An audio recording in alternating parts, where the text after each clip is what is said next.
If you clicked on this video, then maybe you're feeling a little lost. Maybe you feel like you're behind in life, that other people have found their true passion, or they're making a load of money, or they found love, and maybe you haven't yet hit those milestones that you were hoping to hit by this point. Maybe you feel like you're in a transitional state in your life right now, where things seem to be changing, and you're not sure if the direction of change is really what you want. And maybe you're not even sure what you really want, because there's so many options out there for what you could do with your work and your life, and you don't want to waste years of your life going down the wrong path, so you end up feeling a little paralyzed. I've had these thoughts and feelings at various points in my life as well, and so in this video, I wanted to share 5 strategies that I've personally found really helpful, that I hope you might too, from a neuroscientist who studies and writes about this stuff for a living. Embracing the fact that you are in perpetual transformation, that the person you are today is different from the person you will be tomorrow, and sometimes it can be a little bit uncomfortable when you're going from one state to the other. That's fine. That's just what life is. This is literally part of the definition of life. So that's Anne-Laure Leconf. She is a neuroscientist, former Google executive, and author of the wonderful book, A Tiny Experiment, which is sort of the neuroscientist guide to navigating this feeling of uncertainty that a lot of us have about whether we're really making the right choices in life. And by the way, if we haven't met, hello, my name is Ali. I'm a doctor turned entrepreneur and author of the New York Times bestseller, Feel Good Productivity, which is about how to be more productive in a way that feels good. These days, my main gig is that my wife and I, along with our team, are building a series of productivity apps that we wish existed in the world. And on the side, since 2017, I've been making videos on this channel that are all about the books, strategies, and tools that we can use to help build a life that we love. So if that sounds like fun, then you might consider subscribing.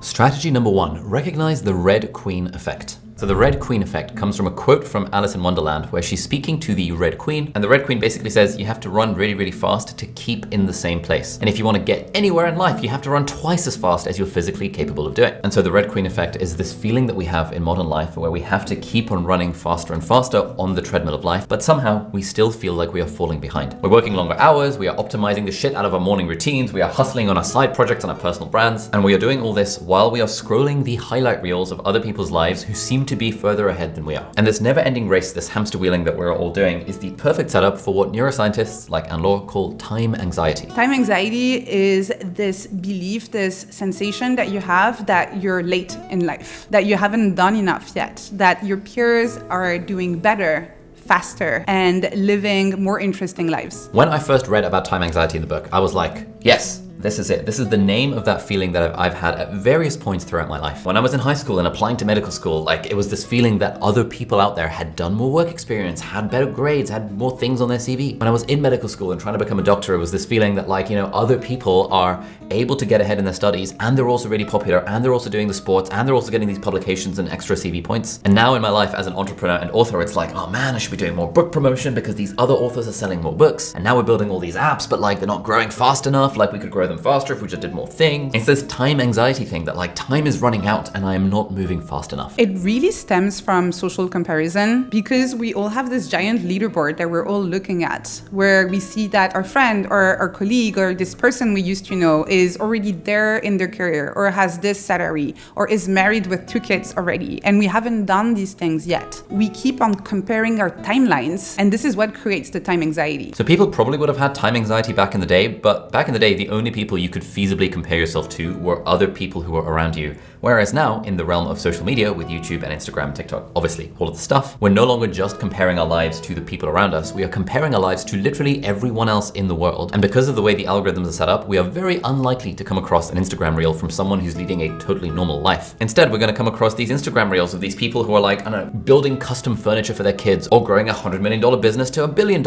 in revenue and valuation. And so whatever game you are playing in your life, there are always people who are further ahead of that game that you're gonna encounter on the social media feeds. And with this sort of thing, there really is no finishing line. It's a constant game of comparison, the whole keeping up with the Joneses thing, just supercharged in the realm of social media. So firstly, it's to recognize that literally everyone has this feeling. I have spoken to people who are billionaires who have the feeling that, like, they're not working hard enough because their neighbor has more billions in the bank than they do. And the second thing to recognize is that you can never really win this game if you're playing the game in the first place. So the question is not how do I catch up and how do I feel less behind? It's why am I feeling as if I'm in this race in the first place? And there is a really good prompt, which is, what would your life look like if you didn't feel like you were in such a rush? What would change about how you're leading your life? What would change about how you're doing your work, running your business? What would change if you didn't feel like you were in such a rush? And this is something that every time I think about it, it just like, I'm just like, it just gives me a feeling of liberation.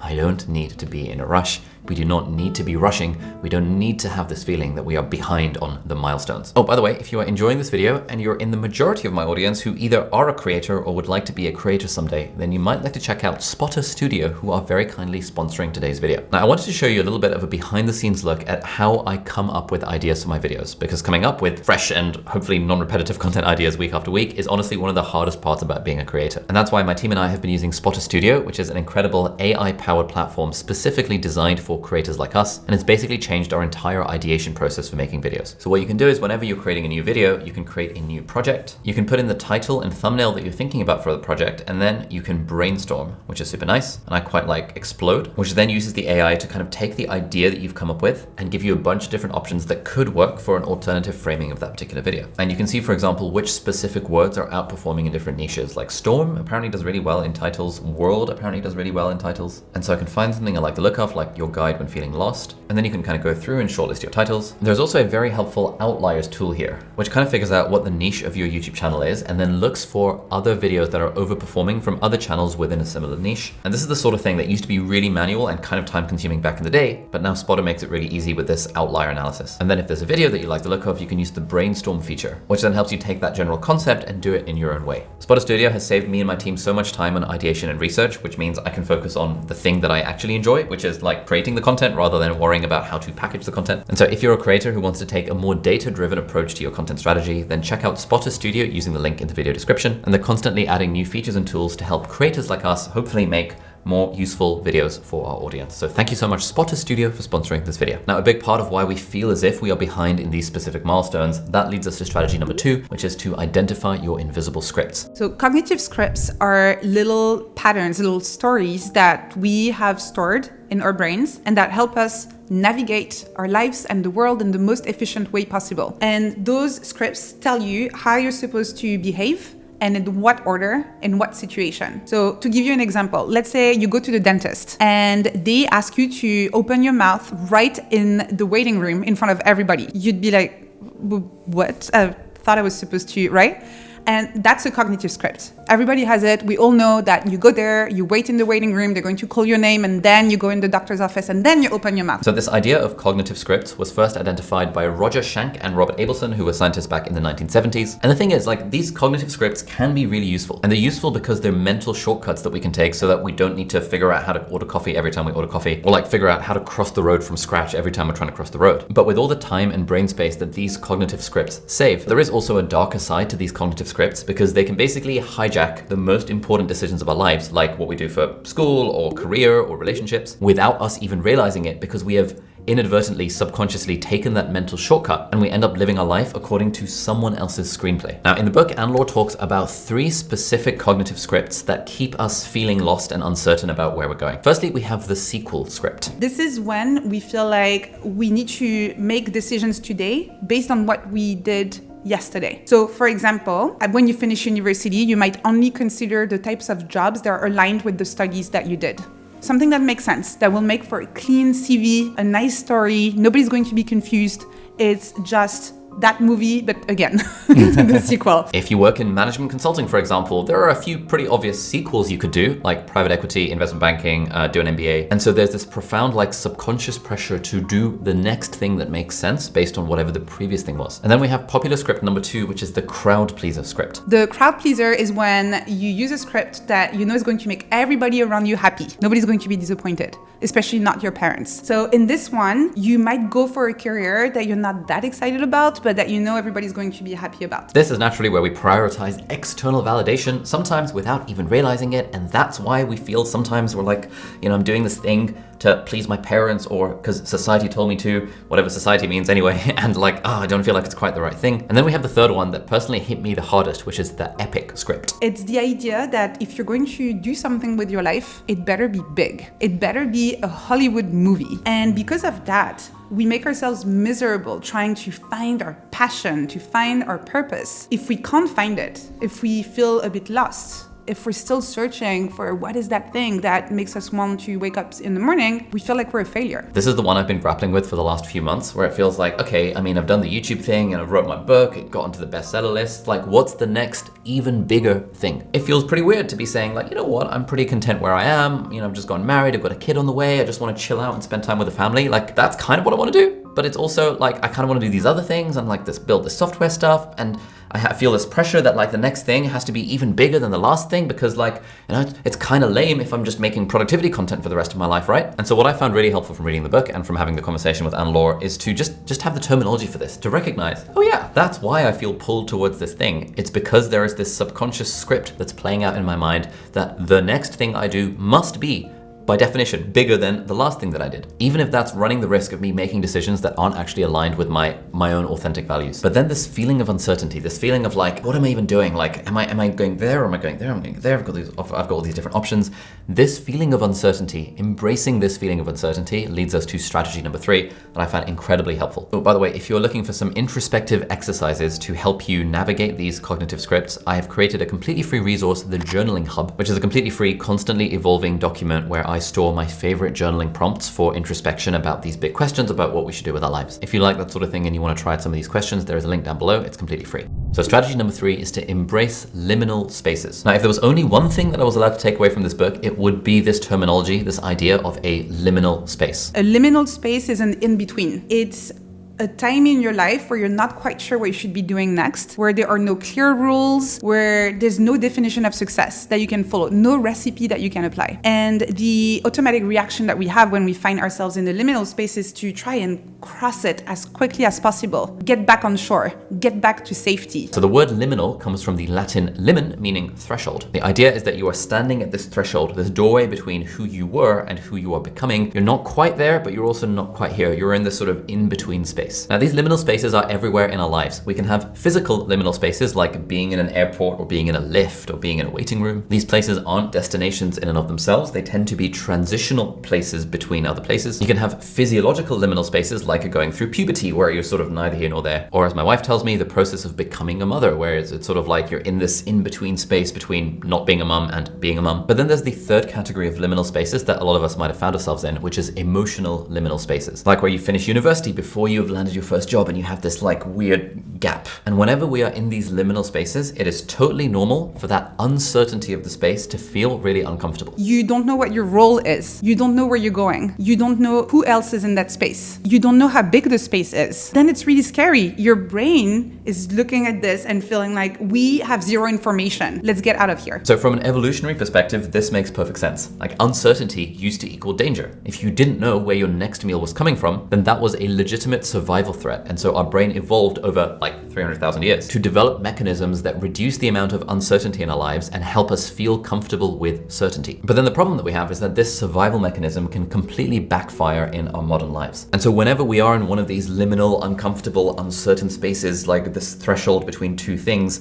the in-between space where you've just quit your job and you're not sure what the next thing is, the primitive regions of the brain are so wired to like rush to something certain as soon as possible so that we can feel safe. But the key thing that Anne-Laure talks about in her book, and that we talked about in the conversation as well, is that rather than trying to escape a liminal space, we should instead try to embrace it. Good way to think about liminal spaces is to picture yourself on a plane where you're going somewhere. So there are two ways that you could react if you find yourself on a plane. The first one is to start panicking because you're not the one in the pilot seat. You have zero control and you're in this tin can that is flying super quickly in the sky, right? But there's another way you can consider this experience. This is an amazing opportunity to have time for yourself, completely disconnected from the world, no Wi-Fi, nobody can reach you, and you can finally read that book that you've been wanting to read for a long time. You can journal. You can even watch that kind of silly movie that your friends would be a little bit surprised to see you watch. And this is basically the two reactions that you can have in the liminal space. Now, having this conversation with Anne-Laure was genuinely transformative to me. Like, we had the conversation a couple of months ago, and at the time I was in the throes of like, oh, like, do I go here with this software stuff, or do I like write another book, or do I do this YouTube thing, or do I like try and do something even bigger? And reading the book and the conversation made me realize that, I am in a liminal space. It is normal for a liminal space to feel uncomfortable, and it is normal for me to feel like, I'm not doing the right thing by trying to get to certainty as soon as possible. And so the main thing that I really took away is that in those moments, rather than trying to rush to make a decision, it's actually totally okay to stay with that uncertainty, to get comfortable with that feeling of uncertainty, and to recognize that actually a lot of personal growth and a lot of figuring out what we truly authentically want comes from being in those liminal spaces rather than being outside of them. All right, so what do we do when we're in one of these liminal spaces? Well, that's where strategy 4 comes in, which is to escape the tyranny of purpose. Now, there is a cool graph that Abdaal shows in her book, which is if you look at like how often in books the phrase "find your purpose" was mentioned, this is what the graph looks like. Like in the last 200 years, no one really cared that much about finding their purpose, but in the last 20 years, suddenly everyone is all about trying to find their big P purpose. And the key argument that Abdaal makes in the book really is that this idea of finding your purpose came about as a way to reject the rigid traditional career path. Like most of us are probably not going to be in exactly the same career for 50 years like our parents maybe were. And so we replaced that rigid traditional thinking with this idea of we've got to find our purpose. But what Abdaal argues is that actually this find my one true purpose is equally restrictive as a traditional career once was. Like we thought that we were choosing freedom, like, oh, I can do whatever I want, I can find my purpose. But actually what she argues is that we have just swapped one cognitive script for another. I found myself really resonating with this when we were having that conversation. Like I feel this pressure in my own life. There's this constant feeling to identify that one thing that I'm supposedly supposed to do for the rest of my life. You know, there are books that talk about this. There's The One Thing by Gary Keller. There's Essentialism by Greg McKeown. And I really like a lot of these books. And a lot of the message behind them is that, hey, if you can find that one true thing, then that's the thing that will get you out of bed in the morning and help you feel motivated when motivation inevitably dips. And this feeling of like, if I haven't yet found that one true thing, then this, I'm doing something wrong. But the problem with this sort of thinking is that we have turned purpose into a destination, which is a fixed endpoint that we need to reach, after which everything will magically make sense. But this is another classic example of the arrival fallacy that's like a thing in psychology, that once we arrive at a particular destination, then we will ... be happy. Once I've gotten that promotion, once I find my purpose, then I will no longer struggle with what the point is. But the truth is, purpose is something that you live every day, that changes, that evolves with you because you change as a person. And so instead of chasing it as almost as this destination that you need to reach, I found my purpose, I'm good, I won. It should really be something that you live with, like a question that you have and that you keep on exploring for the entirety of your life. And this was genuinely one of the most liberating ideas that I got from the conversation and from the book, which is that what if purpose is not something that you are looking for, like this treasure that you find once and for all and that you never have to think about it ever again? What if purpose is instead this thing that we are continuously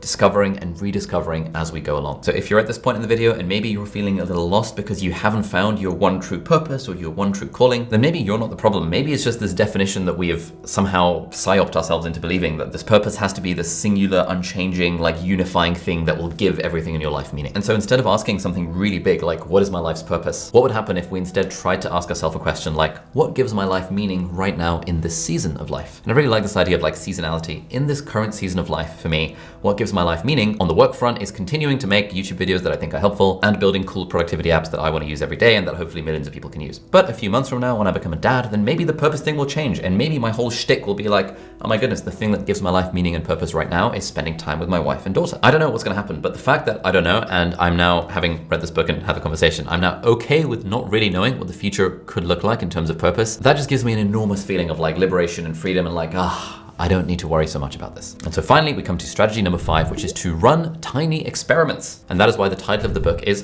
Tiny Experiments, How to Live Freely in a Goal-Obsessed World. And the idea here is that if we are in one of these liminal spaces where we feel a little bit lost, we might find it helpful to shift away from thinking about linear goals to instead thinking about experimental goals. A linear goal is a goal that has a very clear milestone, and it's a binary definition of success. So either you make it to med school or you don't. Either you get the job or you don't get the job. Either your startup is a success or it's a failure. It's very, very binary. Now, obviously, the problem with linear goals is that they're kind of all or nothing. You've either succeeded at the goal or you have failed at the goal. And they put a lot of pressure on us. Now, I think linear goals are totally fine in a lot of different circumstances. Like right now, I have a linear goal to grow our various productivity apps. But that's because I know that for me, in the season of life right now, building these productivity apps is a thing that I'm actively working towards. It's a thing that I'm doing with my wife. We've formed a little bit of a family business around it. We're working with our friends, we're working with our team. It's like a fun thing that we're doing. And so within that specific context, setting linear goals makes sense. But in a domain where you're feeling a little bit lost, where you're not sure if whatever you're pursuing is the right thing to do,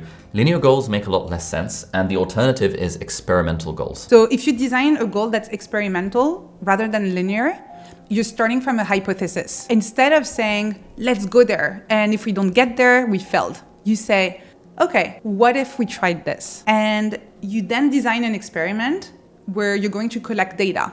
So you say that for a certain period of time, you're going to perform that action. That could be publishing a certain number of YouTube videos, or that could be writing a newsletter. That could be even for personal stuff, your health, meditation, going to bed at the same time. And you're not saying, we're going to do that, we're committing to this is going to be a habit, or that's the big goal for the next year. You're saying this is an experiment. Whatever happens, this is data. There's no failure when the only objective is to see what happens. If it works, great. You can keep going, or you can even scale up. If it doesn't, you've learned something, and you can use that information to inform your next experiment. If you are in that moment of feeling like, oh, I haven't yet figured out what that path is, or like what my career is right now, instead of thinking, I need to do a big thing to make this happen, instead we want to think, okay, what is a tiny experiment that I might run that can just give me some more data? And Anne-Laure talks about how you can structure these tiny experiments as PACTs, P-A-C-Ts. Now, P-A-C-T, PACT stands for purposeful, so this thing should feel exciting and meaningful to you. Actionable, something actually concrete that you can do. Continuous, it's simple enough to repeat regularly for the duration of your experiment. And trackable, with a clear yes or no answer to, did I actually do the thing? Like in my case, back when I was a doctor and I was unsure of like, do I quit medicine to do this YouTube thing, or do I like kind of do both at the same time? My hypothesis was, okay, I'm gonna try part-time medicine and see what it feels like. So I was like, all right, cool. For the next few weeks, I'm gonna do 2 shifts every week at the hospital and see how I feel about it. And I ran the experiment. I realized, I don't even enjoy particularly doing those 2 shifts when the alternative is I can work on my business, my books, my YouTube channel. And so that was a tiny experiment that I ran that gave me permission to just gather more data about what personally felt meaningful to me. And so really the whole idea of creating tiny experiments is that we are reducing the pressure on us. We don't have to find the right thing immediately. You can just run a bunch of different tiny experiments, and she's got a bunch of like strategies in the book that are really good that talk about more details about how to specifically carve out a tiny experiment in your life, or multiple experiments based on what you want. And the more of this data that you gather about yourself through these tiny experiments, this becomes like a process of self-discovery where slowly you get all this data and you realize, okay, this is the sort of direction that I seem to be enjoying taking my life. And so when you're in one of these liminal spaces where you feel lost, you're not like wholesale trying to commit to a new path straight away. You're staying in that liminal space, you're embracing this feeling of discomfort, you're running tiny experiments from this feeling of discomfort, and as you gather more data, you'll move to a new phase of your life where you won't be in so much of a liminal space. And then the thing will happen again, because after a few years, you might realize, you know what, this new career that I'm in, I'm in a different season of life and I want something different. And now you're back to the liminal space again, where you've got to embrace the discomfort, embrace the uncertainty, and again, run some tiny experiments from that place of discovery. Now, if you enjoyed this video, I think you'll get a lot of value from this very short playlist of 3 videos that I created last year, which are my favorite journaling prompts and methods for introspecting and helping you figure out what you really want if you're in one of these liminal spaces. So check that out over there. Thank you so much for watching, and I'll see you in the next video. Bye-bye.